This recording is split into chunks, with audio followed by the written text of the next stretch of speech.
కాంగ్రెస్ ప్రభుత్వాన్ని తీసుకురావడం జరిగింది. కానీ ఏదైతే బీఆర్ఎస్ ప్రభుత్వం చేసినటువంటి తప్పులని కాంగ్రెస్ ప్రభుత్వం కూడా చేస్తుంది. ఎందుకంటే సాక్షాత్తు రాష్ట్ర ముఖ్యమంత్రి గారే నా బట్టలు దించిన నా దగ్గర ₹1 లేదు, మీరు నన్ను ఏం చేస్తారు, ముక్కలు చేసుకుని తింటారా అని ఒక సమావేశంలో మాట్లాడడం జరుగుతుంది. మరి ఏ విధంగా మీరు సాక్షాత్ ఒక ముఖ్యమంత్రి గారే ఆ విధంగా మాట్లాడుతుంటే మీరు నిధులు లేనప్పుడు ఎక్కడి నుంచి తీసుకొచ్చి మరి ఇక్కడ నిధులు తీసుకొచ్చి కార్యక్రమాలు చేస్తున్నారు? మరి ఎమ్మెల్యే గారు చెప్పాలి. ఎందుకంటే ఇప్పుడు రాజ్య వికాస్ అనేది ఒక పథకం తీసుకొచ్చిండ్రు.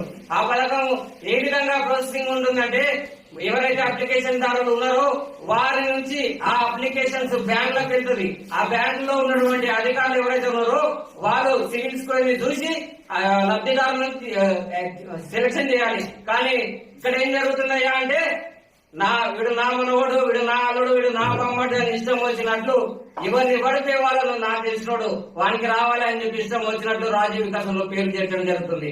ఇందుకేనా తెలంగాణ రాష్ట్రంలో మీ ప్రభుత్వాన్ని తెచ్చింది? మార్పు రావాలని ప్రజలు కోరుకునే దీనికోసమేనా అని మేము ఈ ప్రభుత్వాన్ని హెచ్చరిస్తున్నాం. అసలు అమృత్ 2.0 అనేది కేంద్ర ప్రభుత్వం నుంచి వచ్చినటువంటి ఒక స్కీము. కానీ వీళ్ళు ఏం చెప్తున్నారంటే నిన్న మేఘారెడ్డి గారు మాట్లాడుతున్నారు, ఈ 2.0 తీసుకొచ్చినటువంటి రేవంత్ రెడ్డికి ధన్యవాదాలు అని చెప్తున్నారు. అసలు మీకు తెలిసే మాట్లాడండి, లేకపోతే మాట్లాడకండి.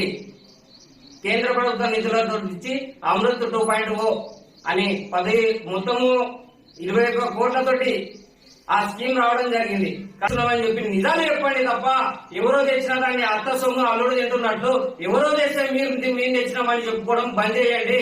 ఇంకొకటి